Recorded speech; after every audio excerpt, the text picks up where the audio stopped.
Capítulo 3. Muy de mañana Josué y todos los israelitas partieron de Sitín y se dirigieron hacia el río Jordán, pero antes de cruzarlo acamparon a sus orillas. Al cabo de 3 días, los jefes del pueblo recorrieron todo el campamento con la siguiente orden: cuando vean el arca del pacto del Señor su Dios y a los sacerdotes levitas que la llevan, abandonen sus puestos y pónganse en marcha detrás de ella. Así sabrán por dónde ir, pues nunca antes han pasado por ese camino. Deberán, sin embargo, mantener como 1 kilómetro de distancia entre ustedes y el arca. No se acerquen a ella. Josué le ordenó al pueblo: purifíquense, porque mañana el Señor va a realizar grandes prodigios entre ustedes. Y a los sacerdotes les dijo: carguen el arca del pacto y pónganse al frente del pueblo. Los sacerdotes obedecieron y se pusieron al frente del pueblo.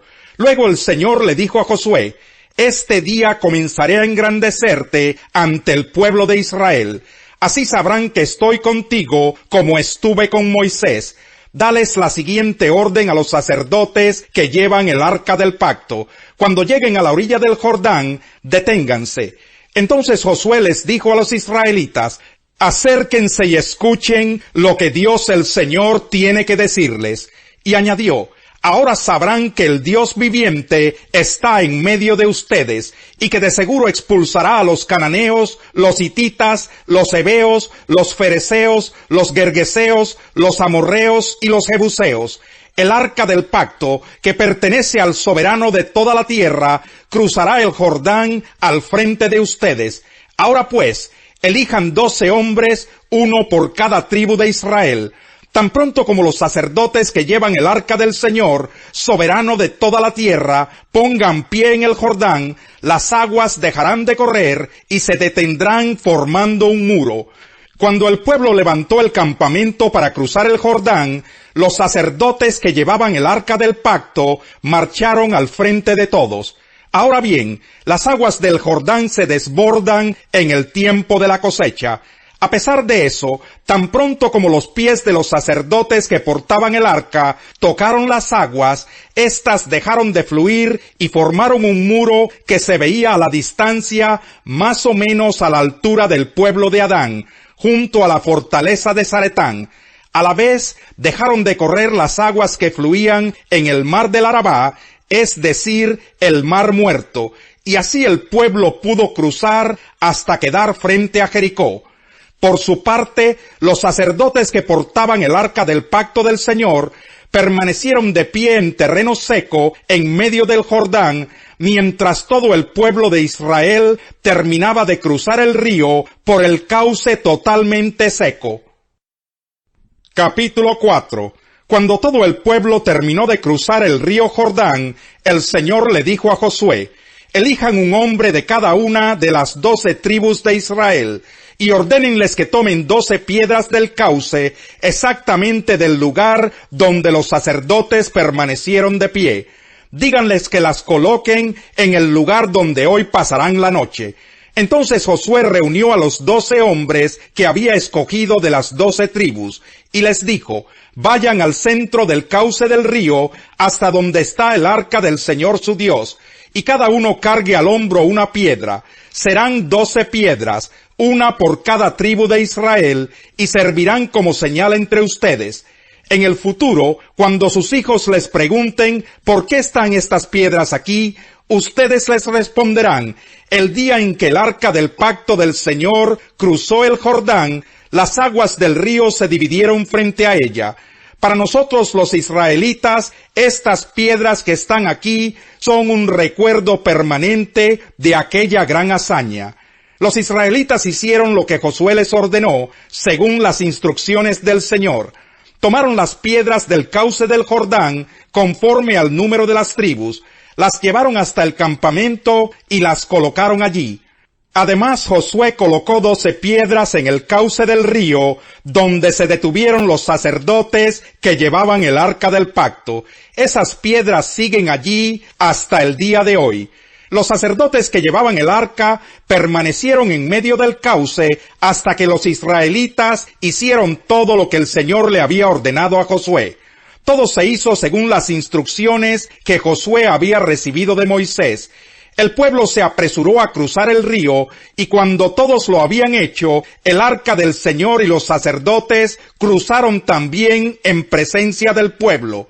Acompañaban al pueblo los guerreros de las tribus de Rubén, Gad y la media tribu de Manasés, según las órdenes que había dado Moisés.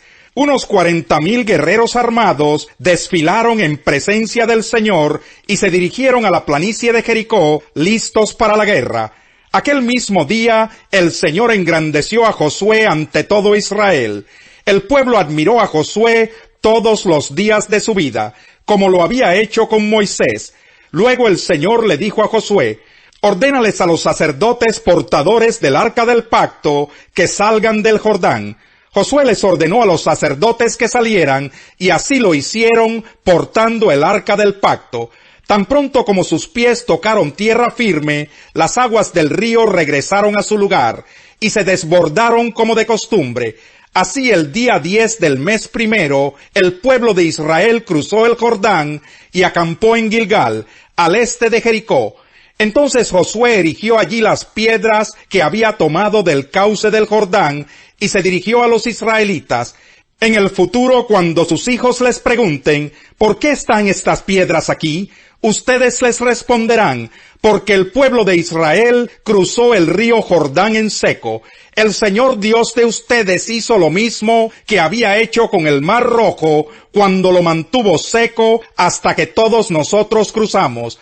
Esto sucedió para que todas las naciones de la tierra supieran que el Señor es poderoso, y para que ustedes aprendieran a temerlo para siempre. Al notar cómo los invitados escogían los lugares de honor en la mesa, les contó esta parábola. Cuando alguien te invite a una fiesta de bodas, no te sientes en el lugar de honor, no sea que haya algún invitado más distinguido que tú. Si es así, el que los invitó a los dos vendrá y te dirá: cédele tu asiento a este hombre. Entonces, avergonzado, tendrás que ocupar el último asiento. Más bien, cuando te inviten, siéntate en el último lugar, para que cuando venga el que te invitó te diga: amigo, pasa más adelante a un lugar mejor. Así recibirás honor en presencia de todos los demás invitados. Todo el que a sí mismo se enaltece será humillado, y el que se humilla será enaltecido. También dijo Jesús al que lo había invitado: cuando des una comida o una cena, no invites a tus amigos, ni a tus hermanos, ni a tus parientes, ni a tus vecinos ricos, no sea que ellos a su vez te inviten y así seas recompensado. Más bien, cuando des un banquete, invita a los pobres, a los inválidos, a los cojos y a los ciegos. Entonces serás dichoso, porque aunque ellos no tienen con qué recompensarte, serás recompensado en la resurrección de los justos. Al oír esto, uno de los que estaban sentados a la mesa con Jesús le dijo: dichoso el que coma en el banquete del reino de Dios. Jesús le contestó: cierto hombre preparó un gran banquete e invitó a muchas personas. A la hora del banquete mandó a su siervo a decirle a los invitados: vengan, porque ya todo está listo. Pero todos, sin excepción, comenzaron a disculparse. El primero le dijo: acabo de comprar un terreno y tengo que ir a verlo. Te ruego que me disculpes. Otro adujo: acabo de comprar 5 yuntas de bueyes y voy a probarlas. Te ruego que me disculpes. Otro alegó: acabo de casarme y por eso no puedo ir. El siervo regresó y le informó de esto a su señor. Entonces el dueño de la casa se enojó y le mandó a su siervo: sal deprisa por las plazas y los callejones del pueblo y trae acá a los pobres, a los inválidos, a los cojos y a los ciegos. Señor, le dijo luego el siervo, ya hice lo que usted me mandó, pero todavía hay lugar. Entonces el Señor le respondió: ve por los caminos y las veredas, y oblígalos a entrar para que se llene mi casa. Les digo que ninguno de aquellos invitados disfrutará de mi banquete. Grandes multitudes seguían a Jesús, y él se volvió y les dijo: si alguno viene a mí y no sacrifica el amor a su padre y a su madre, a su esposa y a sus hijos, a sus hermanos y a sus hermanas, y aun a su propia vida, no puede ser mi discípulo. Y el que no carga su cruz y me sigue, no puede ser mi discípulo. Supongamos que alguno de ustedes quiere construir una torre. ¿Acaso no se sienta primero a calcular el costo para ver si tiene suficiente dinero para terminarla? Si echa los cimientos y no puede terminarla, todos los que la vean comenzarán a burlarse de él, y dirán, este hombre ya no pudo terminar lo que comenzó a construir. O supongamos que un rey está a punto de ir a la guerra contra otro rey. ¿Acaso no se sienta primero a calcular si con 10,000 hombres puede enfrentarse al que viene contra él con 20,000? Si no puede, enviará una delegación mientras el otro está todavía lejos, para pedir condiciones de paz. De la misma manera, cualquiera de ustedes que no renuncie a todos sus bienes, no puede ser mi discípulo. La sal es buena, pero si se vuelve insípida, ¿cómo recuperará el sabor? No sirve ni para la tierra ni para el abono, hay que tirarla fuera. El que tenga oídos para oír, que oiga. Salmo 80. Pastor de Israel, tú que guías a José como a un rebaño, tú que reinas entre los querubines, escúchanos. Resplandece delante de Efraín, Benjamín y Manasés. Muestra tu poder y ven a salvarnos. Restáuranos, oh Dios. Haz resplandecer tu rostro sobre nosotros y sálvanos. ¿Hasta cuándo, Señor Dios Todopoderoso, arderá tu ira contra las oraciones de tu pueblo? Por comida le has dado pan de lágrimas, por bebida lágrimas en abundancia. Nos has hecho motivo de contienda para nuestros vecinos. Nuestros enemigos se burlan de nosotros. Restáuranos, oh Dios Todopoderoso. Haz resplandecer tu rostro sobre nosotros y sálvanos. De Egipto trajiste una vid, expulsaste a los pueblos paganos y la plantaste, le limpiaste el terreno, y ella echó raíces y llenó la tierra. Su sombra se extendía hasta las montañas, su follaje cubría los más altos cedros, sus ramas se extendieron hasta el Mediterráneo, y sus renuevos hasta el Éufrates. ¿Por qué has derribado sus muros? Todos los que pasan le arrancan uvas, los jabalíes del bosque la destruyen, los animales salvajes la devoran. Vuélvete a nosotros, oh Dios Todopoderoso, asómate a vernos desde el cielo, y brinda tus cuidados a esta vid. Es la raíz que plantaste con tu diestra, es el vástago que has criado para ti.